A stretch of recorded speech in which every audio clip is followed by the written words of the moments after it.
ನೀವು ಸ್ಟಾರ್ಟಿಂಗಿಂದ ಶುರು ಮಾಡ್ಬೇಕಾದ್ರೆ ಮೇ ಬಿ ವುಡನ್ ಸ್ಟಿಕ್ಸಿಂದ ಶುರು ಮಾಡ್ಬೋದು ಅಂತೆಲ್ಲ ಹೇಳಿದ್ರಲ್ಲ.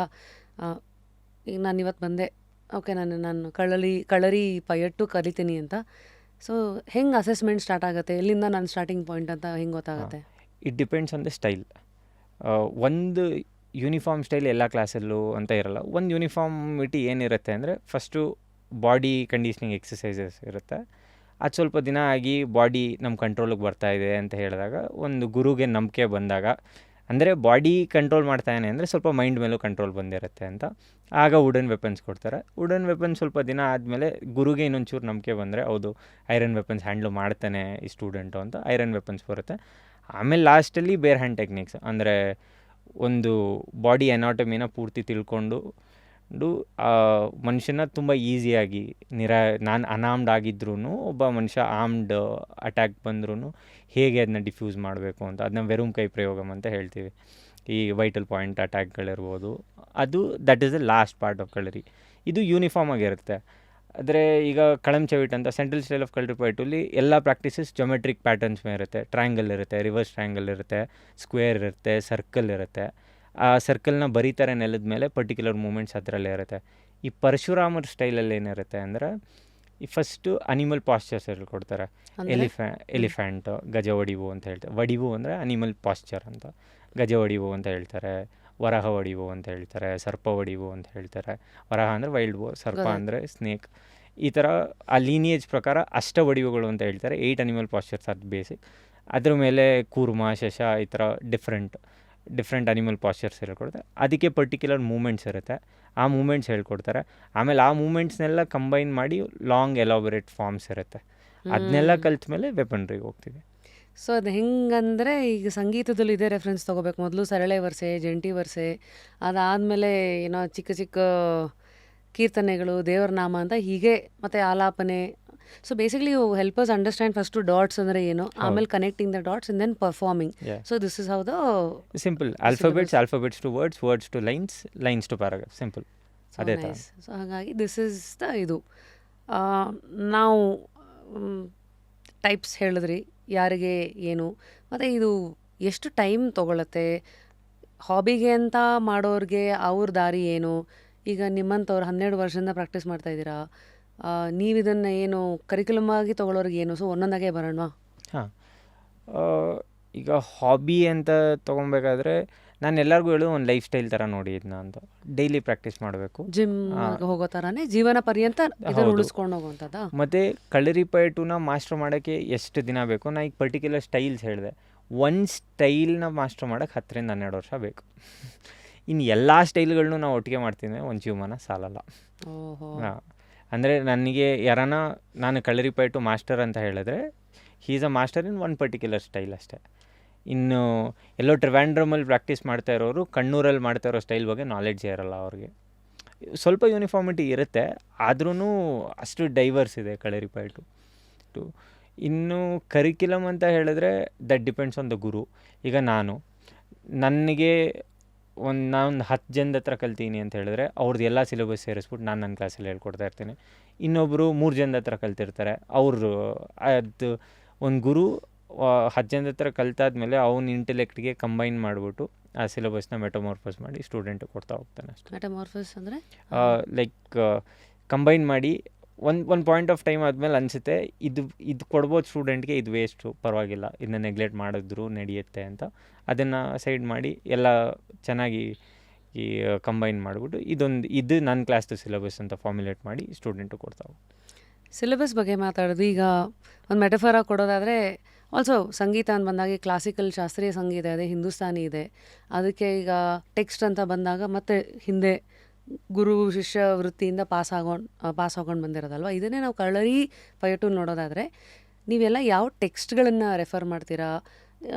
ನಿಮ್ಮ ಇದಕ್ಕೆ ಗುರುಗಳ ಒಂದು ಇಡೀ ಸಿಸ್ಟಮ್ ಹೆಂಗಿದೆ? ಎಷ್ಟು ವರ್ಷದಿಂದ ಇದೆಲ್ಲ ಟ್ರಾನ್ಸ್ಫರ್ ಆಗ್ತಾ ಬಂದಿದೆ? ಮ್ಯಾನ್ಯುಸ್ಕ್ರಿಪ್ಟ್ಸ್ ಇದೆ ಮೇಡಮ್. ಕಳರಿ ಪಯಟುದು ಅಡ್ವಾಂಟೇಜು ಅದೇ, ಡಿಸಡ್ವಾಂಟೇಜು ಅದೇ. ಒಂದು ಯೂನಿಫಾರ್ಮ್ ಟೆಕ್ಸ್ಟ್ ಇಲ್ಲ. ಎಲ್ಲರೂ ನಾವು ಇದನ್ನೇ ಫಾಲೋ ಮಾಡ್ತೀವಿ ಆ ಥರ ಇಲ್ಲ. ಆಯುರ್ವೇದ ಅಂದರೆ ಸುಶ್ರುತ ಸಂಹಿತ ಇದೆ. ಆ ಥರ ಒಂದು ಪರ್ಟಿಕ್ಯುಲರ್ ಟೆಕ್ಸ್ಟ್ ನಮ್ಮ ಹತ್ರ ಇದೆಯಾ ಕಳರಿ ಪಯಟುಗೆ? ಇಲ್ಲ. ಈಗ ಇಲ್ಲೇ 3 ಡಿಫ್ರೆಂಟ್ ಸ್ಟೈಲ್ ಆಗೋಯ್ತು. ಈಗ ಅಗಸ್ತ್ಯ ಮುನಿ ರಿಲೇಟೆಡ್ ಅಂತ ಬಂದರೆ ಅದು ತಮಿಳ್ ಮಿಕ್ಸ್ಡ್ ಮಲಯಾಳಮಲ್ಲಿ ಇರುತ್ತೆ. ಪರಶುರಾಮ್ ಅವ್ರದ್ದೇ ಓಲೆಗರಿಗಳು ಬೇರೆ ಥರ ಇರುತ್ತೆ. ಸೊ ಒಂದು ಪರ್ಟಿಕ್ಯುಲರ್ ಟೆಕ್ಸ್ಟ್ ಅಂತ ರೆಫರ್ ಮಾಡಲ್ಲ. ಅದು ಆ ಗುರು ಶಿಷ್ಯ ಬಾಂಧವ್ಯದಲ್ಲಿ ಏನು ಬಂದಿರುತ್ತೆ ಅದು ಹಂಗೆ ಹರಿತಾ ಹೋಗುತ್ತೆ ಅಷ್ಟೇ. ಸೊ ಅದನ್ನೇ ನಾವಿವತ್ತು ನೋಡ್ತಾ ಹೋಗ್ಬೇಕು. ನೋಡ್ತಾ ಹೋಗ್ಬೋದು. ಯಾವ್ಯಾವ ಗುರುಗಳಿಗೆ ಎಷ್ಟು ಗೊತ್ತಿರುತ್ತೆ ಅದನ್ನು ಪಾಸ್ ಆನ್ ಮಾಡ್ತಾರೆ. ಸೊ ಈಗ ಎಷ್ಟೊಂದು ಜನ ಇದ್ರ ಬಗ್ಗೆ ಇನ್ನೂ ತುಂಬ ಇಂಟ್ರೆಸ್ಟ್ ಇರೋರು, ಇವತ್ತೆಲ್ಲ ಇಂಟರ್ನೆಟ್ ವರ್ಲ್ಡಲ್ಲಿ ಇದ್ದೀವಿ, ಯೂಟ್ಯೂಬ್ ಇದೆ, ಸ್ವಲ್ಪ access to knowledge is much more easier. Books ಇದಕ್ಕೆ ಸಂಬಂಧಪಟ್ಟಂಥದ್ದನ್ನ ನೀವೆಲ್ಲ ರೆಫರ್ ಮಾಡೋದು ಯಾವ್ಯಾವ್ದಿದೆ? ಒನ್ ಪರ್ಟಿಕ್ಯುಲರ್ ಬುಕ್ ಅಂದರೆ ನೀವು ಫಿಲಿಪ್ ಜೆರಿಲಿನ್ ಕೋಟ್ ಮಾಡಿದ್ರಿ, that book is very nice. When the body becomes always. When the body becomes always ಓದಿದ್ರೆ ಕಳರಿಪಯಟ್ಟುದು ಒಂದು 70-80% ಗೊತ್ತಾಗುತ್ತೆ. ಫಿಲಿಪ್ ಜೆರಿಲಿ ಏನು ಮಾಡ್ತಾಯಿದ್ರು ಅಂತ ಹೇಳಿದ್ರೆ, ಎಲ್ಲ ಗುರುಗಳ ಹತ್ರ ಹೋಗ್ಬಿಟ್ಟು ಅವ್ರದ್ದೇನೇನು ಅಭಿಪ್ರಾಯ ಇದೆ ಕಂಪೈಲ್ ಮಾಡಿ ಒಂದು ಬುಕ್ ಕೊಟ್ಬಿಟ್ರು. ಒಂದು 20% ಮಾಸ್ಟರ್ಸ್ ನನಗೆ ಗೊತ್ತಿರೋರು ಇವತ್ತಿಗೂ ಇದ್ದಾರೆ, ಆ ಲೀನೇಜವರು. ಅವ್ರು ನಿನಗೆ ನಾವು ಯಾಕೆ ಹೇಳಬೇಕು ಅಂತ ಹೇಳದೇ ಇರೋರು ಇದ್ದಾರೆ. ಫಾರ್ ನಿನಗೆ ಯಾಕೆ ಹೇಳಬೇಕು? ಕಳರಿ ಪ್ರಪಂಚದ ಒಂದು ಸೇಯಿಂಗ್ ಇದೆ ಮೇಡಮ್, ಏನಂತ ಹೇಳಿದ್ರೆ, you don't choose Kalaripayattu chooses you ಅಂತ. ಸಾಕ್ಷಾತ್ ಶಿವನಿಂದ ಬಂದಿರೋದು, ನಿನ್ನ ಕರ್ಮದಲ್ಲಿ ನಿನಗೆ ಸಿಕ್ಕಿದ್ರೆ ಮಾತ್ರ ನೀನು ಪ್ರಾಕ್ಟೀಸ್ ಆಗೋದು ಆ ವಿದ್ಯೆನ ಅಂತ. ಈ ಅಷ್ಟೊಂದು ಸ್ಪಿರಿಚುವಲ್ ಆಗಿ ಅಷ್ಟೊಂದು ಧಾರ್ಮಿಕವಾಗಿ ನೋಡೋ ಮಾಸ್ಟರ್ಗಳು ಇವತ್ತಿಗೂ ಇದ್ದಾರೆ. ಅವರು ಹೇಳ್ಕೊಡ್ಬೇಕಾದ್ರೆ ಫಸ್ಟು ಕೇಳೋದೆ ಫಸ್ಟ್ ಕೈ ತೋರಿಸು ಅಂತಾರೆ, ಇಲ್ಲ ಜಾತಕ ಕೊಡು ನಿಂದು. ಸೀರಿಯಸ್ಲಿ? ಹೌದು. ಈಗ ನೀವು ಹಂಗೆ ಬಂದಿದ್ದ? ನಾನು I have met a few masters like that. But you saying there are few like that, ಹೌದು. Not yours? ನೋ. ಓ ಹಂಗೆ. ಸೊ ಕೈಯೆಲ್ಲ ನೋಡಿ, ಜಾತಕ ಎಲ್ಲ ನೋಡಿ, ಆಮೇಲೆ ಅಂದರೆ ನಿಮ್ಮ ನೀವು ಕರ್ಮದಲ್ಲಿದ್ರೆ ಪರ್ಟಿಕ್ಯುಲರ್ ಕೆಲವು ಮಾಸ್ಟರ್ಗಳ ಹತ್ರ ಕೆಲವು ಸ್ಪೆಸಿಫಿಕ್ ಟೆಕ್ನಿಕ್ಸ್ ಇರುತ್ತೆ, ಕೆಲವು ಸ್ಟೈಲ್ಗಳು. ಈಗ ನಾನು ಪರಶುರಾಮರದೇನೋ ಕಲಿಬೇಕು ಅಂದರೆ ಒಬ್ಬರು ಮಾಸ್ಟರ್ ಹತ್ರ ಹೋಗಿದೆ, ಅಗಸ್ತ್ಯ ಸ್ಟೈಲ್ ಇನ್ನೊಂದು ಮಾಸ್ಟರ್ ಹತ್ರ ಹೋಗ್ತೀನಿ. ಈಗ ಪರಶುರಾಮರ ಸ್ಟೈಲ್ ಕಲಿಬೇಕಾದ್ರೆ ಆ master he might be open minded, ಅವರು ಏನೂ ಕೇಳಲ್ಲ, ಹುಡುಗ ಮೈಸೂರಿಂದ ಹುಡ್ಕೊಂಬಂದಿಯಾನೆ ಅಂತ, he'll be open enough to discuss. ಇನ್ನೊಬ್ಬರು, ನಾನೆಲ್ಲೋ ಇಡುಕಿಗೆ ಒಬ್ಬರು ಮಾಸ್ಟರ್ ಹತ್ರ ಹೋಗಿದ್ದೆ, ಅವರು ಫಸ್ಟ್ ಕೇಳಿದೆ, ನಿಂದು ಯಾವ ನಕ್ಷತ್ರ, ನೀನು ಹೇಳು, ನಿನ್ನ ಡೇಟ್ ಆಫ್ ಬರ್ತ್ ಏನು, ಫಸ್ಟ್ ನೋಡ್ತಾರೆ. ಫಸ್ಟ್ ನೋಡ್ಬಿಟ್ಟು ಆಮೇಲೆ ನಾನು ಕೊಡಬೇಕಾ ಇಲ್ವಾ ಅಂತ ಡಿಸೈಡ್ ಮಾಡ್ತೀನಿ ಅಂತ. ಅವ್ರ ಬಿಲೀಫ್ ಏನಂದರೆ, Kalaripayattu is just a regional term. ಇದು ಧನುರ್ವೇದನೇ, ಧನುರ್ವೇದದ ಪಾರ್ಟ್ ಇದು. ಧನುರ್ವೇದದ ಪಾರ್ಟ್ನ ನಾವು ಕೇರಳಲ್ಲಿ ಕಳರಿಪಯಟು ಅಂತ ಹೇಳ್ತಾ ಇದ್ದೀವಿ, ತಮಿಳ್ನಾಡಲ್ಲಿ ಬೇರೆ ಇನ್ನೇನೋ ಹೆಸರಲ್ಲಿ ಕರೀತಾರೆ. ಸೊ ಎಲ್ಲರಿಗೂ ಆ್ಯಕ್ಸೆಸ್ ಕೊಡಬಾರ್ದು ಈ ವಿದ್ಯೆಗೆ ಅನ್ನೋದು ಅವ್ರಿಗಿದೆ. ಯಾರು ಡಿಸರ್ವಿಂಗ್ ಇದ್ದಾರೆ ಅವ್ರಿಗೆ ನಾವು ಕೊಡ್ತೀವಿ. ನೀವೇನು ನಿಮ್ಮಿಂದ ವಿದ್ಯೆ ಏನು ಕಾಪಾಡೋದೇನು ಬೇಕಾಗಿಲ್ಲ, ವಿದ್ಯೆ ಸನಾತನ ಧರ್ಮದ ಥರನೇ, ಅದು ಹರದೇ ಹರಿಯುತ್ತೆ. ವಾವ್. ಸೊ ಈಗ ಗುರುಗಳ ಹುಡುಕಾಟ, ಈ ಹೆಚ್ಚು ಕಳ್ಳರಿ ಪಯಟ್ಟುವನ್ನು ಹೇಳ್ಕೊಡೋ ಗುರುಗಳ ಕಾನ್ಸಂಟ್ರೇಷನ್ನು ಈ ನಮ್ಮ ಸೌತ್ ಇಂಡಿಯಾದಲ್ಲಿ ಅಥವಾ ಇಂಡಿಯಾದಲ್ಲಿ ಎಲ್ಲೆಲ್ಲಿ ಹೆಚ್ಚಿದೆ? ಒಂದು ಕೇರಳ, ಕರ್ನಾಟಕ. ಕೇರಳಲ್ಲಿ ಜಾಸ್ತಿ, ಫಸ್ಟ್ ಕೇರಳಲ್ಲೇ ಜಾಸ್ತಿ, ಸ್ವಲ್ಪ ತಮಿಳ್ನಾಡಲ್ಲಿದೆ, ಈಗ ಬ್ಯಾಂಗ್ಳೂರಲ್ಲೂ ಇದೆ, ಒಂದು 15-20 ಕ್ಲಾಸ್ ಇದೆ ಈಗ ಬ್ಯಾಂಗ್ಳೂರಲ್ಲಿ. ಹೌದಾ? ಹೌದು. ಈಗ ನೆಕ್ಸ್ಟ್ ಪ್ರಶ್ನೆ ಬರುತ್ತೆ, how to identify a good guru? It's a very difficult question. ಅದಕ್ಕೆ ಆಧ್ಯಾತ್ಮಿಕವಾಗಿ ಆನ್ಸರ್ ಮಾಡಬೇಕು ಅಂದರೆ ಕರ್ಮ ಇದ್ದರೆ ಸಿಗ್ತಾರೆ ಅಂತ ಅಷ್ಟೇ. ಆದರೆ ಗುಡ್ ಗುರು ಅಂತ ಹೇಳಿದ್ರೆ, ನಾವು ಒಂದು ಹೇಳೋದು ಏನಂದರೆ ಎಲ್ಲ ವ್ಯೂವರ್ಸ್ಗೆ, ಕಳರಿಪಯಟು ಇಸ್ ನಾಟ್ ಅ ಸ್ಪೋರ್ಟ್. ಇವಾಗ ಕಳರಿಪಯಟುನ ಖೇಲೋ ಇಂಡಿಯಾ ಗೇಮ್ಸ್ಗೆ, ನ್ಯಾಷನಲ್ ಗೇಮ್ಸ್ಗೆಲ್ಲ ಒಂದು ಸ್ಪೋರ್ಟ್ ಐಟಮ್ ಥರ ಹಾಕಿದ್ದಾರೆ. ಈಗ ಆ ಸ್ಪೋರ್ಟ್ ಐಟಮ್ನೇ ಜಾಸ್ತಿ ಪ್ರಾಕ್ಟೀಸ್ ಮಾಡ್ತಾರೆ ಮೆಡಲ್ಸ್ಗೋಸ್ಕರ. ಅಂದರೆ ಒಂದು ಮೆಡಲ್ ಬಂತು ಅಂದರೆ ಆ ಗುರುಗೆ ನಾನು ಪೇಪರ್ಲ್ಲಿ ಹಾಕ್ಸ್ಕೋಬೋದು, ನನ್ನ ಮೆಟೀರಿಯಲಿಸ್ಟಿಕ್ಕಾಗಿ ಅವ್ರಿಗೆ ವಯಬಲ್ ಇರುತ್ತೆ. ಮತ್ತು ಮಕ್ಕಳಿಗೆ ನಿಮ್ಗೆ ಎಜುಕೇಷನ್ಗೆ ಹೆಲ್ಪ್ ಆಗುತ್ತೆ, ಒಂದು ಇಂಜಿನಿಯರಿಂಗ್ ಸೀಟ್ಗೆ, ಮೆಡಿಕಲ್ ಸೀಟ್ಗೆ ಅಂತ. Kalaripayattu as a sport is just a small part of what Kalaripayattu is. ಈಗ ಒಂದು ಗುರು ಹತ್ರ ಹೋದಾಗ the first thing you have to discuss is, ನೀವು ಸ್ಪೋರ್ಟ್ ಥರ ಹೇಳ್ಕೊಡ್ತೀರಾ, ಇಲ್ಲ ಕಾಂಬ್ಯಾಟ್ ಸಿಸ್ಟಮ್ ಥರ ಹೇಳ್ಕೊಡ್ತೀರಾ, ಇಲ್ಲ ಒಂದು ಬರೀ ಪರ್ಫಾರ್ಮಿಂಗ್ ಆರ್ಟ್ ಥರ ಹೇಳ್ಕೊಡ್ತೀರಾ ಅಂತ. Wake up to fresh ideas. Repose. Sport ಅಥವಾ ಕಾಂಬ್ಯಾಟ್ ಮಾಡೋದಕ್ಕೆ, ಅಥವಾ ಒಂದು ಪರ್ಫಾರ್ಮೆನ್ಸ್ ಥರ ಪರ್ಫಾರ್ಮಿಂಗ್ ಆರ್ಟ್. ಓಕೆ. ಈ ಗುರುಗಳದ್ದು ಜನರಲೈಸ್ಡ್ ಆನ್ಸರ್ ಏನಿರುತ್ತೆ, ಮೂರನ್ನು ಮಿಕ್ಸ್ ಮಾಡಿ ಹೇಳ್ಕೊಡ್ತೀವಿ, ಅದೆಲ್ಲ ಆಗದಿರೋ ಕೆಲಸ. ಒಂದು ಕಡೆಗೆ ಒಂದು ಫೋಕಸ್ ಅಂತ ಇರಬೇಕು. ಮೂರನ್ನು ಕಿಚಡಿ ಮಾಡಿಕೊಡ್ತೀನಿ ಅಂದರೆ ಯಾವುದಕ್ಕೂ ಸಲ್ಲಲ್ಲ ಅವಾಗ. ಒಂದು if you practicing it as a combat system ಆ ಥರನೇ ಮಾಡಿ. ಇಲ್ಲ ಪರ್ಫಾರ್ಮಿಂಗ್ ಆರ್ಟ್ ಅಂತ ಹೇಳಿದ್ರೆ ಸ್ಟೂಡೆಂಟ್ಗೆ ಗುರು ಸ್ಪೆಸಿಫೈ ಮಾಡಬೇಕು, ನಿನ್ನ ಸ್ಟೇಜ್ ಪರ್ಫಾರ್ಮೆನ್ಸಸ್ಗೆ ನಾನು ಪ್ರಿಪೇರ್ ಮಾಡ್ತಾ ಇರೋದು, ನೀನು ಇದಕ್ಕೆ ರೆಡಿ ಆಗ್ತಾ ಇರೋದಪ್ಪ, ನೀನು ಕಳರಿನ ಆ್ಯಸ್ ಅ ಕಾಂಬ್ಯಾಟ್ ನೀನು ಪರ್ಸ್ಯೂ ಮಾಡ್ತಾ ಇಲ್ಲ ಅಂತ ಆ ಕ್ಲಾರಿಟಿ ಕೊಡಬೇಕು. ಈಗ ಕಂಟೆಂಪ್ರರಿ ಡ್ಯಾನ್ಸಲ್ಲೆಲ್ಲ ಕಳರಿಪಯಟು ಮೂಮೆಂಟ್ಸ್ನ ತುಂಬ ಯೂಸ್ ಮಾಡ್ತಾರೆ. ಬಿಕಾಸ್ ಇವತ್ತು ತುಂಬ ಜನಕ್ಕೆ ಕನ್ನಡದಲ್ಲೂ ವಿಜಯ ರಾಘವೇಂದ್ರ ಅವ್ರ ಯಾವುದೋ ಒಂದು ಸಿನಿಮಾದಲ್ಲಿ ನಾನು ನೋಡಿದ್ದೆ. Lot of movies slowly. ಕಲ್ಲರಳಿ ಹೂವು ಆಗಿರಲಿ. ಹಾಂ.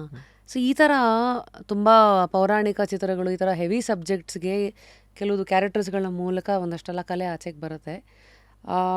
So what are the myths of Kalari? ಅಂದರೆ ಸಿನಿಮಾದಲ್ಲಿ ನೋಡೋದಕ್ಕೂ ಹಾಡುಗಳಲ್ಲಿ ನೋಡೋಕ್ಕೂ ರಿಯಾಲಿಟಿಗೂ ಎಷ್ಟು ಹತ್ತಿರ ಯಾವ್ಯಾವುದಿದೆ, ಅಥವಾ ಏನೇನು ಡಿಫ್ರೆನ್ಸಸ್ಗಳಿದೆ ಅಂತ? See the first thing is ಯೂಟ್ಯೂಬಲ್ಲಿ ಎಲ್ಲ ಗೂಗಲಲ್ಲಿ ಏನು ಕಾಣಿಸ್ತಾ ಇರೋದು, it is predominantly northern style of Kalaripayattu ಅಷ್ಟೇ. ನಾರ್ತಲ್ಲಿ ಏನು ಪ್ರಾಕ್ಟೀಸ್ ಮಾಡ್ತಾರೆ, ಐ ಪ್ಲೀಸಿಂಗ್ ಸ್ಟಫ್, ತುಂಬ ಚೆನ್ನಾಗಿ ಜಂಪ್ಸ್ ಮಾಡ್ತಾರೆ, ತುಂಬ ಫ್ಲೆಕ್ಸಿಬಲ್ ಇರ್ತಾರೆ ಅದು. ಆದರೆ Kalari as a combat system ಒಂದು ಸ್ಟ್ರೀಟ್ ಸರ್ವೈವಲ್ ಸಿನಾರಿಯೋಗೆ ಅಪ್ಲೈ ಆಗಬೇಕು ಅಂದರೆ that is more in central style of Kalaripayattu which is very well guarded. ನಾನು ಸೆಂಟ್ರಲ್ ಸ್ಟೈಲ್ ಆಫ್ ಕಳರಿ ಅಂತ ಹೇಳಿದ್ರೆ ಕಳಂ ಚೆವಿಟ್ ಅಂತ ಒಂದು ಪರ್ಟಿಕ್ಯುಲರ್ ಸಂಪ್ರದಾಯ ಮಲಪ್ಪುರಂ ರೀಜನಲ್ಲಿದೆ. ಇವತ್ತಿನ ದಿನಕ್ಕೆ ಜಾಸ್ತಿ ಮುಸ್ಲಿಮ್ಸೇ ಪ್ರಾಕ್ಟೀಸ್ ಮಾಡ್ತಾ ಇರೋದು ಅದನ್ನು. ಅದನ್ನು ಬಿಟ್ಟರೆ ಈ ಅಗಸ್ತ್ಯರದ್ದು ಏನು ತಮಿಳ್ ಲಿನಿಯೇಜಿಗೆ ರಿಲೇಟೆಡ್ ಏನಿದೆ, they are more into self defense ಸ್ವಲ್ಪ. ಈಗ ಕಳರಿ ಅಂತ ಹೇಳಿದ್ರೆ ಬರೀ ಆ ಐ ಪ್ಲೀಸಿಂಗ್ ಮೂಮೆಂಟ್ಸ್ ಅಲ್ಲ, there is a lot beyond that. ನೀವು ಅದ್ರ ಬಗ್ಗೆ ತಿಳ್ಕೊಬೇಕು ಅಂತ ಹೇಳಿದ್ರೆ ನನಗೆ ಕೇಳಿದ್ರೆ ಕೇರಳಗೆ ಹೋಗಬೇಕು, ಇಲ್ಲಾಂದರೆ you have to converse with a guru. ನೀವು ಏನು ಮಾಡ್ತಾಯಿರೋ, ಮತ್ತು ಗೂಗಲಲ್ಲಿ ಇರೋದನ್ನೇ ಪ್ರತಿಯೊಂದೂ ಸತ್ಯ ಅನ್ನೋಕ್ಕೂ ನಂಬೋಕ್ಕಾಗಲ್ಲ. Google has limited as a limitation. Of course ನಿಮ್ಮ ಹತ್ರನೇ ನಾನು ಮಾತಾಡೋಕ್ಕೂ ಮುಂಚೆ there are few things that Wikipedia can tell me, Google, but there are only few things human emotion, ಅವು ನಿಮ್ಮ ಎಕ್ಸ್ಪೀರಿಯನ್ಸಸ್ಗಳು ವಿಚ್ ಕ್ಯಾನ್ ಬಿ ಟೋಲ್ಡ್. ಯಾಕೆಂದರೆ ಅದರಲ್ಲೂ ನೀವೇ ಹೇಳಿದ್ರಲ್ಲ, ಬಾಯಿಂದ ಬಾಯಿಗೆ ಹರಿದಾಡೋ ಕಲ್ಚರಿಂದ ಬಂದಿರೋ ಕಲೆಗಳಿವೆಲ್ಲ, ಅದರಲ್ಲೂ ಮಧ್ಯೆ ಕೆಲವುದೆಲ್ಲ ನಾನು ನಿನಗೆ ಯಾಕೆ ಹೇಳಬೇಕು ಅನ್ನೋದು, ಅದನ್ನೆಲ್ಲ ದಾಟ್ಕೊಂಡು ಇಂಟರ್ನೆಟ್ವರೆಗೂ ಬಂದು maybe through just curious ಥರ ಸೋ ಮೆನಿ ಥಿಂಗ್ಸ್ ಇದೇ ಥರದ ಪ್ಲ್ಯಾಟ್ಫಾರ್ಮ್ಸ್ಗಳ ಮೂಲಕನೂ ಸಾಕಷ್ಟು ಹರಿದಾಡ್ಬೋದು ಅದು. ಸರಿ, ಈಗ ನಿಮ್ಮಲ್ಲೇನೋ ರ್ಯಾಂಕ್ ಸಿಸ್ಟಮ್ ಇದೆಯಾ? ಲೈಕ್ ಈಗ ಕರಾಟೆನಲ್ಲಿ ವೈಟ್ ಬೆಲ್ಟು, ಬ್ಲ್ಯಾಕ್ ಬೆಲ್ಟು, ಏನೇನೋ ಒಂದಷ್ಟು ಈಗ ಕೆಲವು ಕ್ಲಾಸಲ್ಲಿ ಮಾಡ್ತಾಯಿದ್ದಾರೆ. ಜನರಲಿ ಏನಂತ ಹೇಳಿದ್ರೆ seniority of the student is decided upon the weapon he is wielding. ಇನ್ನೂ ವೆಪನ್ಸ್ ಏನೂ ಪ್ರಾಕ್ಟೀಸ್ ಮಾಡ್ತಾ ಇಲ್ಲ, ಬಿಗಿನರ್. ವುಡನ್ ವೆಪನ್ಸ್ ಮಾಡ್ತಾಯಾನೆ ಅಂದರೆ ಇಂಟರ್ಮೀಡಿಯೇಟ್, ಐರನ್ ವೆಪನ್ಸ್ ಮಾಡ್ತಾಯಾನೆ ಇಲ್ಲ ಅದಕ್ಕೆ ಮುಂದೆ ಹೋಗೇನೆ ಅಂದರೆ ಇವನು ಸೀನಿಯರ್ ಸ್ಟೂಡೆಂಟ್ ಕ್ಲಾಸಲ್ಲಿ ಅಂತ ಅಷ್ಟೇ. ಬೆಲ್ಟ್ ಅಂತ ಹೇಳಿದ್ರೆ ನಾವು ಒಂದು ಕಚ್ಚಾ ಅಂತ ಯೂಸ್ ಮಾಡ್ತೀವಿ, ಒಂದು ರೆಡ್ ಕಲರ್ ಕ್ಲಾತ್ ತುಂಬ ಉದ್ದ ಇರುತ್ತೆ. ಅದು ಬೆಲ್ಟ್ ಸಿಸ್ಟಮ್ ಅಂತ ಯೂಸ್ ಮಾಡಲ್ಲ ನಾವು. ಒಂದು ಪಾಯಿಂಟ್ ಆಫ್ ಟೈಮ್ ಆದಮೇಲೆ ಪ್ರಾಣಶಕ್ತಿ, ಯಾವಾಗಲೇ ನೀವು ಚೀಗೋಂಗ್ ಬಗ್ಗೆ ಹೇಳ್ತಾ ಇದ್ರಲ್ಲ, ಪ್ರಾಣ ನಾಭಿಯಿಂದ ಉದ್ಭವ ಆಗುತ್ತೆ. ಆ ನಾಭಿಯಿಂದ ಉದ್ಭವ ಆಗೋ ಪ್ರಾಣನ ನಾವು ಆ ರೀಜನ್ ಏನಿದೆ, ಹಿಪ್ ರೀಜನ್ ಮತ್ತು ನೇವಲ್ಗೆ ಟೈಟಾಗಿ ಒಂದು ಬಟ್ಟೆ ಕಟ್ಟಿ ಕಾಪಾಡ್ಕೋತೀವಿ. ಪ್ರಾಕ್ಟೀಸಲ್ಲಿ ಅದು ಆ ಕಡೆ ಈ ಕಡೆ ಹೋಗಬಾರ್ದು ಅಂತ ಬಿಗಿಯಾಗಿ ಕಟ್ಟಕ್ಕೆ ಅಂತ ಕಚ್ಚಾ ಯೂಸ್ ಮಾಡ್ತೀವಿ ಅಷ್ಟೇ. ಅದು ಒಂದು ಲೆವೆಲ್ ಆದಮೇಲೆ ಅದನ್ನು ವೇರ್ ಮಾಡ್ತಾನೆ ಒಬ್ಬ ಸ್ಟೂಡೆಂಟ್ ಅಂತ ಹೇಳಿ ಓಕೆ ಸ್ವಲ್ಪ ದಿನದಿಂದ ಮಾಡ್ತಾನೆ ಕಳರಿ ಅಂತ. ಸೊ ಈಗ ಈ ಯೂಶಲಿ ಇವತ್ತಿನ ಕಾಲದ ಗುರುಗಳನ್ನು ನಾವು ಮನಸ್ಸಲ್ಲಿ ಇಟ್ಕೊಂಡು ಮಾತಾಡೋದಾದರೆ ಕಳರಿ ಪೈಟು ಫಿಲಾಸಫಿ, ಟ್ರೈನಿಂಗ್ ಫಿಲಾಸಫೀಸ್ ಏನೇನಿರೋದು ಅವ್ರದ್ದು? ಅದೇ ನಾನು ಹೇಳಿದ್ನಲ್ಲ, ಇವಾಗ ಮೋಸ್ಟ್ ಆಫ್ ಆಲ್ ನಾವು ಕಳರಿ ಪೈಟುನ ಯಾಕೆ ಹೇಳ್ಕೊಡ್ತಾ ಇದ್ದೀವಿ ಅನ್ನೋದು ಇರಬೇಕು. ಅಂದರೆ ಒಬ್ಬ ಗುರುಗೆ ಆ ಕ್ಲಾರಿಟಿ ಇರಬೇಕು, ನಾನು ಅದನ್ನ ಸ್ಪ್ರೆಡ್ ಮಾಡ್ತಾಯಿನ ಇಲ್ಲ ಅದನ್ನ ನನ್ನ ಮೆಟೀರಿಯಲಿಸ್ಟಿಕ್ ವೆಲ್ಬೀಯಿಂಗ್ಗೆ ಎತ್ಕೋತಾಯಿನ ಅಂತ. ತಪ್ಪು ಅಂತಲ್ಲ, ಅದು you need to have clarity. ಹೌದು, ಅದು ನಾನು ಈಗ ನನ್ನ ಮೆಟೀರಿಯಲಿಸ್ಟಿಕ್ ವೆಲ್ಬೀಯಿಂಗ್ ಮತ್ತು ನನ್ನ ಲಿವಿಂಗೋಸ್ಕರ ಅದನ್ನ ಮಾಡ್ತಾಯಿನಿ ಅಂತ ಹೇಳಿದಾಗ ನಾನು ಬರೀ ಕಾಂಬ್ಯಾಟ್ ಸಿಸ್ಟಮಾಗಿ ಹೇಳ್ತೀನಿ I will pick and choose my students ಅಂತ ಆಗಲ್ಲ. ಇವಾಗೇನು ಬೇಕು, ಈಗ ಒಬ್ಬ ಆ್ಯಕ್ಟರ್ ಬರ್ತಾರೆ, ಯಾರನ್ನ ನಂಗೆ ಡೈರೆಕ್ಟಾಗಿ ಸ್ವೋರ್ಡ್ ಆ್ಯಂಡ್ ಶೀಲ್ಡ್ ಹೇಳ್ಕೊಡಿ ಅಂತ ಕೇಳ್ತಾರೆ. ಒಬ್ಬ ಗುರು ಹೇಳ್ಕೊಡ್ತಾರೆ, ಹೌದು ತೊಗೊಳ್ಳಿ ಡೈರೆಕ್ಟಾಗಿ ಸ್ವೋರ್ಡ್ ಆ್ಯಂಡ್ ಶೀಲ್ಡ್ ಕಲೀರಿ, ಕಲ್ತ್ಬಿಟ್ಟು ಫಿಲಮಲ್ಲಿ ಯೂಸ್ ಮಾಡಿ ಅಂತ. There are gurus who won't teach like that. ಶಾಸ್ತ್ರೋಕ್ತವಾಗಿ ನೀನು ಫಸ್ಟಿಂದ ಏನು ಸಿಲೆಬಸ್ ಇದೆ ಅದು ಕಲ್ತ್ಕೊಂಬ, ನೀನು ಕಲ್ತಾದ್ಮೇಲೆ ನಾನು ನಿಂಗೆ ಹೇಳ್ಕೊಡ್ತೀನಿ ಅಂತಲೂ ಹೇಳ್ತಾರೆ. ಇಲ್ಲ ಬರೀ ಸ್ಪೋರ್ಟ್ಸು ಮೆಡಲ್ಸ್ಗೋಸ್ಕರನೇ ಹೇಳ್ಕೊಡೋರು ಅಂತಲೂ ಇರ್ತಾರೆ. ಇದು ಒಬ್ಬ ಸ್ಟೂಡೆಂಟ್ ಆದವನು ಒಬ್ಬ ಗುರು ಹತ್ರ ಕಾನ್ವರ್ಸ್ ಮಾಡಿ ಅವ್ರ ಬಗ್ಗೆ ತಿಳ್ಕೊಂಡು ಏನಿದೆ ಅಂತ ತಿಳ್ಕೊಬೇಕು. ಅದು ಅವ್ರ ಸ್ಟೂಡೆಂಟ್ ಇಂಟೆಲೆಕ್ಟ್ ಮೇಲೆ ಹೋಗುತ್ತೆ. ನಾನು 3-4 ವರ್ಷ ಪ್ರಾಕ್ಟೀಸ್ ಮಾಡಿದೆ, ನಂಗೆ ಕಳರಿಯಿಂದ ಏನೂ ಸಿಗಲಿಲ್ಲ ಅಂತ ಕಳರಿನ ಬ್ಲೇಮ್ ಮಾಡೋವಂಗಿಲ್ಲ, ನೀವು ನಿಮ್ಮ ಗುರುನ ಬ್ಲೇಮ್ ಮಾಡಬೇಕಪ್ಪ, ಅವ್ರೇನು ಕೊಟ್ಟಿಲ್ಲ ಅಂತ. ಕಳರಿದೇನು ತಪ್ಪಿಲ್ಲ ಅಲ್ಲಿ. ಸೊ ಟುಡೇ ಕಲ್ಟು ಈ ಥರದ್ದೆಲ್ಲ ಒಂದಷ್ಟು ವ್ಯವಸ್ಥೆಯಿಂದಾಗಿ ಕಿಕ್ ಬಾಕ್ಸಿಂಗ್ ಈ ಥರದ್ದೆಲ್ಲ ಅಮೆಚೂರ್ ಲೆವೆಲಲ್ಲಿ ಅಟ್ಲೀಸ್ಟ್ ಜನಗಳಿಗೆ ಅದು ಸಿಗ್ತಾ ಹೋಗೋದಕ್ಕೆ ದೀಸ್ ಗೈಸ್ ಹ್ಯಾವ್ ಹೆಲ್ಪ್ಡ್. ಅದಾಗಿರಲಿ ಗ್ರೂಪ್ ಕ್ಲಾಸಸ್ ಅಂತಲ್ಲ, ಈ ಕಳರಿ ಇದನ್ನು ನಾವು ಒಂದು ಮಾಸ್ ವಿದ್ಯೆಯಾಗಿ ಇದನ್ನು ಕಲಿಸೋಕ್ಕೆ, ಬಿಕಾಸ್ ಯಾವತ್ತೂ ನಾವು ಆಚೆ ಕಡೆಯಿಂದ ಬಂದಿರೋದು ಯಾವತ್ತೂ it's like cool, why wow it's such a cool thing.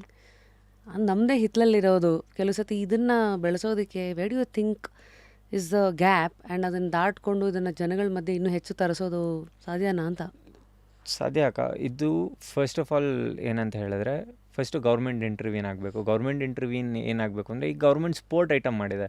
ನನ್ನ ಅಭಿಪ್ರಾಯದಲ್ಲಿ this should be in the curriculum, at least in a theoretical form. ಈಗ ನಾನು ನಿಮಗೆ ಕೇಳ್ತೀನಿ, ಈಗ 10 ಕಾರ್ ಹೆಸರು ಹೇಳಿ ಅಂದರೆ ಹೇಳ್ಬೋದು, ಇಲ್ಲ ಒಂದು 5-6 ಡ್ಯಾನ್ಸ್ ಫಾರ್ಮ್ ಹೆಸರು ಹೇಳಿ ಅಂದರೆ ಹೇಳ್ಬೋದು, ಒಂದು 10 ಮಾರ್ಷಲ್ ಆರ್ಟ್ಸ್ ಹೆಸರು ಹೇಳಿ ಇಂಡಿಯಾದು ಅಂತ ಹೇಳಿದಾಗ ಎಷ್ಟು ಜನ ಇಂಡಿಯನ್ಸ್ ಹೇಳ್ತಾರೆ?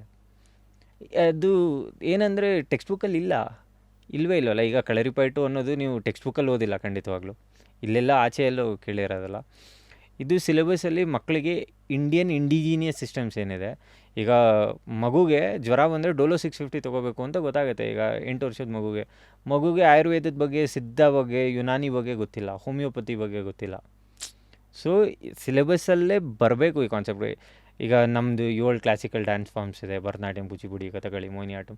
ಆ ಡ್ಯಾನ್ಸ್ಗಳ ಬಗ್ಗೆ ತಿಳಿ ಹೇಳಬೇಕು. ಕರ್ನಾಟಿಕ್ ಮ್ಯೂಸಿಕ್ ಏನು, ಹಿಂದೂಸ್ತಾನಿ ಮ್ಯೂಸಿಕ್ ಏನು, ಇದೇ ಥರ ಇಂಡಿಯನ್ ಮಾರ್ಷಲ್ ಆರ್ಟ್ಸ್, ಕಳರಿಪಯಟು ಏನದು, ಕುತ್ತುವರ್ಸೆ ಯಾವುದು, ಸಿಲಂಬಮ್ ಏನು, ವರ್ಮಕಲೆ ಏನು, ಪಂಜಾಬಲ್ಲಿ ಘಾಟ್ಕಾ ಪ್ರಾಕ್ಟೀಸ್ ಮಾಡ್ತಾರೆ, ಮಣಿಪುರಲ್ಲಿ ತಾಂಗ್ತಾ ಪ್ರಾಕ್ಟೀಸ್ ಮಾಡ್ತಾರೆ, ರಜಪೂತಾನ ಸ್ಟೈಲ್ ಆಫ್ ಸ್ವೋರ್ಡ್ ವೀಲ್ಡಿಂಗ್ ಅದೇ ಬೇರೆ ಇದೆ, ವೆಸ್ಟ್ ಬೆಂಗಾಲಲ್ಲಿ ಲಾಠಿ ಬೇರೆ ಥರ ಯೂಸ್ ಮಾಡ್ತಾರೆ. ಈ ಸಿಸ್ಟಮ್ಗಳು ಥಿಯರಿಟಿಕಲಿ ಅಟ್ಲೀಸ್ಟ್ ಸ್ಟೂಡೆಂಟಿಗೆ ಗೊತ್ತಾದಾಗ ಅವನು ಅಟ್ಲೀಸ್ಟ್ ದೊಡ್ಡವನಾದ್ಮೇಲೆ ಓಕೆ ನಾ ಏನೋ ಓದಿದ್ನಲ್ಲ ಇದೆಲ್ಲೆಲ್ಲಿದೆ ಅಂತಾದರೂ ಹೋಗಿ ಹುಡುಕ್ಬೋದು. ಆವಾಗ ಮಾಸ್ಗೆ ಹೋಗುತ್ತೆ. ಮತ್ತು ತುಂಬ ಫ್ರ್ಯಾಂಕಾಗಿ ಹೇಳಬೇಕು ಅಂದರೆ ನಮ್ಮ ಜನಕ್ಕೆ ಕಾಂಬ್ಯಾಟ್ ಲಿಟ್ರಸಿ ಅನ್ನೋದು ತುಂಬ ಕಡಿಮೆ. ಮತ್ತು ಈಗ ಒಂದು ಮಗುಗೆ ನಾನು ಪರ್ಟಿಕ್ಯುಲರ್ ನನ್ನ ಪೇರೆಂಟ್ಸ್ಗೆ ಹೇಳ್ತೀನಿ, ನನ್ನ ಸ್ಟೂಡೆಂಟ್ಸ್ ಪೇರೆಂಟ್ಸ್ಗೆ ಸ್ಪೋರ್ಟ್ ಗಿಟ್ ಥರ ಯಾವುದೋ ಕಾಂಪಿಟೇಷನ್ಗೆ ಕರ್ಕೊಂಡು ಹೋಗಲ್ಲ. ಇದು ಕಾಂಪಿಟೇಷನ್ ಅಲ್ಲ. ಸ್ಟ್ರೀಟಲ್ಲಿ ಯಾರೂ ರೂಲ್ಸ್ ಪ್ರಕಾರ ಹೊಡೆದಾಡೋಕ್ಕೆ ಬರಲ್ಲ. ಅದಕ್ಕೆ ಸಮಯ ಬಂದರೆ ಕಚ್ಚಬೇಕು, ಪರಚಬೇಕು, ಕಣ್ಣಾದರೂ ಕಿತ್ತಾಕ್ಬೇಕು, ನಾವು ಮನೆಗೆ ಹೋಗಬೇಕು. ನಾನು ಬದುಕಿದ ಮೇಲೆ ಬೇರೆ ಎಲ್ಲ ಲಾ ಎಲ್ಲ ನಾನು ಉಳಿಬೇಕು. ನಾವು ಯಾರ ಮೇಲೂ ಕೈ ಮಾಡೋಕ್ಕೆ ಹೋಗೋದು ಬೇಡ. ಆದರೆ ಆತ್ಮರಕ್ಷಣೆ ಸ್ವರೂಪದಲ್ಲಿ ನಾವು ಏನು ಬೇಕಾದರೂ ಮಾಡ್ಬೋದು. ನನ್ನನ್ನು ನನ್ನ ಫ್ಯಾಮಿಲಿನ ನಾನು ರಕ್ಷಿಸ್ಕೋಬೇಕು ಅಂದರೆ ಏನು ಬೇಕಾದ್ರೂ ಮಾಡ್ಬೋದು.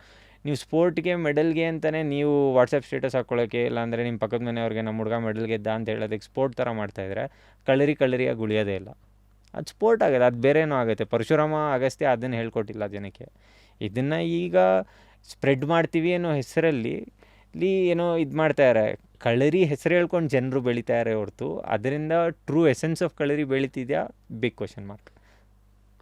So government should intervene otherwise ಈ ಥರ ಆರ್ಟ್ ಫಾರ್ಮ್ಸ್ಗಳು ಎಕ್ಸ್ಟಿಂಕ್ಟ್ ಆಗಿಬಿಡುತ್ತೆ.